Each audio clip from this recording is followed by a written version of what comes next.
शबनम और आप देख रहे हैं ग्रामीण ब्रेकिंग न्यूज। तो इस समय करनाल के अंदर मौजूद है और करनाल के अंदर आप तस्वीरों में देख सकते हैं कि मिड डे मील वर्कर का धरना चला हुआ है। आपको बता दें कि जो मिड डे मील वर्कर्स है उनका धरना करनाल में ही नहीं हरियाणा के 22 जिलों में धरना चला हुआ है। और आपको बता दें कि चुनावी प्रचार प्रसार के चलते हुए सरदार त्रिलोचन सिंह यहाँ पर पहुंचे हैं कांग्रेस से। और आपको बता दें मुख्यमंत्री नायब सैनी के खिलाफ वो चुनाव लड़ रहे हैं। और आज जो मिड डे मील वर्कर्स है उन्होंने जो है सरदार त्रिलोचन सिंह को अपना ज्ञापन सौंपा है। बच्चों को आप पालते हो जाकर नौकरी के माध्यम से, काम के माध्यम से, फिर पगार मिलती है सिर्फ 7,000। यकीनन 7,000 रुपया बहुत कम है, लेकिन क्योंकि अभी हमारी सरकार नहीं है, कांग्रेस की सरकार जो परमानेंट सरकार वो अगले 3 महीने बाद आपके बीच में होगी। लेकिन क्योंकि ये बाई इलेक्शन है, मेरे से पहले हमारे प्रदेश के कार्यकारी अध्यक्ष सुरेश गुप्ता जी ने विस्तार में कांग्रेस की नीतियों के बारे में आपको बता दिया। उसके बाद जोगिंदर वाल्मीकि जी ने विशेष तौर पर आपको कांग्रेस क्या चाहती है, कांग्रेस क्या करना चाहती है बता दिया। मेरे साथ आए अशोक राणा जी, जोगिंदर जी, राजेंद्र नंबरदार जी, संजीव जी, चौहान साहब, सतपाल सैनी जी व हमारे छोटा भाई मेरा भतीजा भूपिंदर लाठौर जी, सारे आपके बीच में आए, अपनी बात कहेंगे। लेकिन कांग्रेस ने जब पक्ष रखा, मथुरा जी ने, सुरेश गुप्ता जी ने, जोगिंदर जी ने, वही मेरा पक्ष है। गर्मी में बैठे हो, आपका ज्यादा समय नहीं लेना चाहिए। जिसके आगे सतपाल सैनी जी जैसे, चौहान साहब जैसे लीडर हो, वो नेचुरली संघर्ष के साथी होंगे। क्योंकि मैं भी संघर्ष करता हूं। अगर मेरे को टिकट मिली है तो मेरी संघर्ष की वजह मिली है। मैंने करनाल की सड़कों पर हर मुद्दे को उठाया है, शायद ये पत्रकार करें, कल भी आपको मुद्दे को मैंने उठाया और आगे उठाता रहेंगे। लेकिन सरकार बनने के बाद मैं चाहूंगा और आपकी आवाज है जो, उसको बखूबी अपने नेताओं तक पहुंचाऊंगा, जिनको एक तो सरकारी कर्म किया जाए, सरकारी मुलाजिम माना जाए। दूसरा, जो सुविधाएं सरकारी मुलाजिमों को मिलती है उनको मिलनी चाहिए, चाहे वो मेडिकल की सुविधा हो, चाहे अवकाश की सुविधा हो, या रिटायरमेंट की जो सुविधा वो मिलनी चाहिए। तो जो आपकी पे है, जब सरकारी बन जाओगे तो उस हिसाब से वो, जब आप सरकारी हो जाओगे, जो सरकार के नियम कानून कायदे होते हैं उसी के नीचे सारा काम आता है। इसलिए मैं आपकी अलग अलग बात नहीं कह रहा, मैं भत्ते की बात नहीं कर रहा, मैं महंगाई भत्ते की बात नहीं कर रहा, मैं आवास भत्ते की बात नहीं कर रहा। जब सरकारी हो जाओगे, एक जो सरकारी रूल रेगुलेशन होता है उसके तहत आपको सारी सुविधा मिलेगी। उसके लिए मैं आपके साथ खड़ा हूँ। सुरेश गुप्ता जी जो हमारे बहुत बड़े नेता हैं, कार्यकारी अध्यक्ष हैं प्रदेश के, वो आपके बीच में खड़े हैं। भतीजा लाठौर जी आपके बीच में खड़े हैं। हम तीनों आपकी बात को नेताओं तक पहुँचाएंगे और उनको मजबूर करेंगे आपकी बात के माध्यम से भी वो सरकारी बनाया जाए। मैं ज़्यादा कुछ ना कहते हुए, क्योंकि अभी हमारे कई प्रोग्राम हैं, मेरा कोई गला भी काफ़ी खराब कर रहा है। 25 तारीख को आप कांग्रेस को वोट करें। ये वही कांग्रेस है जो गरीबों के साथ है, ये वही कांग्रेस है जिसे श्रीमती इंदिरा गांधी जी ने देश को टूटने से बचाने के लिए अपने प्राण न्यौछावर किए। ये वही देश है जिसमें राजीव गांधी जी ने देश की एकता अखंडता के लिए अपने प्राण त्यागे, लेकिन देश नहीं टूटने दिया। ये वही देश है जहाँ नरेंद्र मोदी जी भाई भाई को लड़ाते हैं। सीधे आजम भगत सिंह का नारा था, हिंदू मुस्लिम सिख ईसाई सभी भारतीय भाई भाई। आज उस नारे को खंडित किया जा रहा है, नारे को तोड़ा जा रहा है। भाईचारा बना रहे, हम यही कामना करते हैं। आप जैसी बहनें सलामत रहे, आपका स्वास्थ्य ठीक रहे। 25 तारीख को विधायक की वोट भी और पार्लियामेंट की वोट भी। पार्लियामेंट में मेरा छोटा भाई वंशुपति राजा जी खड़े हैं असेंबली के लिए। नायब सिंह सैनी जी के खिलाफ मैं खुद खड़ा हूँ। मेरी झोली में वोट डालो और मैं आपकी लड़ाई लड़ सकूँ।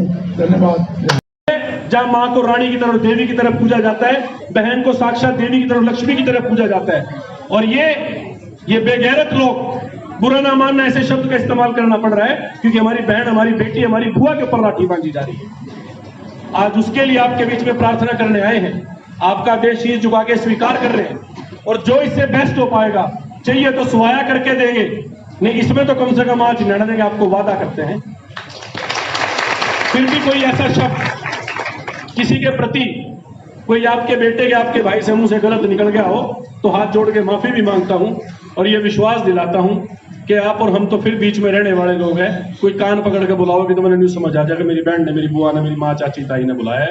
आप सब यहाँ इस धरने प्रदर्शन में बैठे हैं गर्मी में, आपको सलाम भी करता हूँ और देरी से आने की माफी भी मांगता हूँ और आपका धन्यवाद भी करता हूँ कि आपने हमें यहाँ बुला करके बोलने का मौका दिया। मनोहर लाल खट्टर जी की और आज की नायब सैनी जी की सरकार ने हरियाणा के एक एक वर्ग को, गरीब कभी की राशन कार्ड काट दिए, कभी फैमिली आईडी की बात आ गई, कभी प्रॉपर्टी आईडी की बात आ गई। मतलब इतना कष्ट और इतना दुराचार, इतना व्यभिचार, इतना अपराध, इतना नशा इस प्रदेश को इन लोगों ने बर्बाद कर दिया। आज हम आपके बीच में मल्लिकार्जुन खड़गे जो हमारे राष्ट्रीय अध्यक्ष हैं, हिंदुस्तान के प्रिय नेता राहुल गांधी जी, आज जो मैनिफेस्टो कांग्रेस पार्टी ने बनाया है, उन्होंने 5 बातें दी है, 25 गारंटियां दी हैं। उनका न्याय पत्र है 5 बातों का। हर महिला को, गरीब को 1 लाख रुपया साल में देंगे। ये राहुल गांधी जी का वादा है आपसे। और भारत के युवा जो बेरोजगारी आज हिंदुस्तान में फैली हुई है, जिसकी वजह से अपराध और दुनिया के अंदर नशाखोरी हिंदुस्तान में जो फैली है, वो बेरोजगारी की जड़ है। और वो बेरोजगारी जो फैली उसके लिए सबसे दोषी भाजपा के नेता आदरणीय नरेंद्र मोदी जी हैं। राहुल गांधी जी ने कहा है हर युवा जब ग्रेजुएशन करेगा तो 1 लाख रुपया उसको 1 साल में देंगे, 1 साल के लिए। हमारे जो किसान हैं, जो बात सतपाल सैनी जी ने कही, आपकी मिड डे मील की जो बातें हैं, जो पेंशन की बात है, जो आपकी सैलरी बढ़ाने की बात है, हमारे नेता राहुल गांधी ने कहा है आपको तो 7,000 रुपये मिलते हैं। उन्होंने कहा कि 400 रुपये से कम तो हम किसी मजदूर को 1 रुपया भी नहीं देंगे। 12,000 तो वैसे ही बढ़ते हैं आपके। तो हमारी सरकार आएगी, हम बदलाव करेंगे। आपकी जो मांगे हैं इनका हम समर्थन करते हैं। और मेरा एक निवेदन है आपसे, मेरे दोस्त हैं, मेरे भाई हैं, मेरे साथी हैं, मेरे बड़े भाई हैं त्रिलोचन सिंह जी, हम ये चाहते हैं कि ये नायब सैनी जी अंबाला से आए, कुरुक्षेत्र से सांसद हैं, इनको आप वापिस भेज दो और लोकल एमएलए बनाओ। त्रिलोचन भाई आपकी नहीं मानेगा तो मैं बाजू पकड़ लूंगा, छोड़ूंगा थोड़ी, आपके काम कराऊंगा। और इसी प्रकार संसद में भी राहुल गांधी और खड़गे जी के हाथ मजबूत करने के लिए हमारे को लोकसभा में भी वोट दीजिए और विधानसभा में भी वोट दीजिए। मेरे साथ अशोक खुराना जी, संजीव कंबोज जी, राजेंद्र नंबरदार जी, भाई जोगेंद्र वाल्मीकि जी और आपकी जो सारी टीम है, एनपीएस चौहान जी, मैं सबका दिल की गहराइयों से स्वागत करता हूं, धन्यवाद करता हूं और अपनी बहनों का सम्मान करते हुए ये उम्मीद करता हूं कि आप खड़गे जी और राहुल गांधी जी का और भाई त्रिलोचन का साथ देंगे। जय हिंद, जय भारत, जय कांग्रेस, धन्यवाद। आज आप इस शेड के नीचे अगर यहाँ विराजमान हो, यहाँ बैठे हो, तो इसका कोई ना कोई मकसद है, कोई ना कोई कारण है। अगर आप जो यहाँ विराजमान हो, आप यहाँ बैठकर अगर कोई बात कर रहे हो तो अपने हक और अधिकार की लड़ाई के लिए बात कर रहे हो। अगर आपके हक और अधिकार की यह सरकार बात नहीं करती, आपके हक और अधिकार की यह सुनवाई नहीं करती, आपके हक और अधिकारों को यह छीनना अगर चाहती है भाजपा सरकार, आप इसीलिए यहाँ विराजमान हो ताकि ये गूंगी बहरी सरकार आपके हक और अधिकार की बात कर सके। लेकिन मैं आपके बीच में एक बात कहना चाहता हूँ कि यह भाजपा सरकार जन विरोधी सरकार है, कर्मचारियों की विरोधी है, महिलाओं की विरोधी है। यहाँ तक कि इस भाजपा सरकार ने जो मेरे देश का मान सम्मान बढ़ाने वाली मेरी माताएं, मेरी बहनें जो यहाँ से पहलवान है देश की, जिन्होंने देश का गौरव बढ़ाया है, इस भाजपा सरकार ने मेरी उन बहनों को सरेआम सड़क पर पीटा है। जो आप कर्मचारी मेरी बहनें हैं, आपको सरेआम सड़कों पर इन्होंने लाठियां बरसाई हैं, कर्मचारियों के ऊपर इन्होंने लाठियां बरसाई हैं। मैं ये कहना चाहता हूं कि आज अगर अभी आप विराजमान हो अपने हक और अधिकार की लड़ाई के लिए, तो भाजपा आपकी इन बातों को सुनने के लिए तैयार नहीं है। ये केवल आप पर लाठियां बरसाना चाहती है, ये केवल आप पर जुल्म करना चाहती है, लेकिन कांग्रेस की ऐसी मानसिकता नहीं है। कांग्रेस हमेशा कर्मचारियों को साथ लेकर चली है। कांग्रेस ने हमेशा हक और अधिकार की बात करी है। तो मैं आज इस मंच के माध्यम से अपनी सभी बहनों को कहना चाहता हूं कि यदि आप अपने हक और अधिकार सुरक्षित अगर रखना चाहते हैं, तो कांग्रेस एक ऐसी पार्टी है जो आपको हर तरीके से मान सम्मान देना चाहती है। और यही बात हमारे राष्ट्रीय नेता जो देश की आवाज बन चुके हैं, देश की बुलंद आवाज बन चुके हैं, उन्होंने अपने मैनिफेस्टो के अंदर कहा है। और मैनिफेस्टो में भी उन्होंने क्या लिखा है कि जब भारत जोड़ो यात्रा राहुल गांधी जी ने निकाली, तो उस वक्त यात्रा में मेरी आप जैसी जो बहनें थी, जो मेरे बुजुर्ग साथी थे, हमारे नौजवान साथी थे, या हमारी बहनें थी, उन्होंने अपने मन और आत्मा की आवाज को राहुल गांधी को बताया। और उस मन की बात को, अपने मन और आत्मा की आवाज को उन्होंने अपने घोषणा पत्र में लिखा है। और उन्होंने घोषणा पत्र में बिल्कुल साफ साफ लिखा है कि जो आपकी ओपीएस की जो स्कीम है, ओल्ड पेंशन स्कीम की, जैसे कि राजस्थान के अंदर कांग्रेस की सरकार थी, वहां भी उन्होंने लागू करी।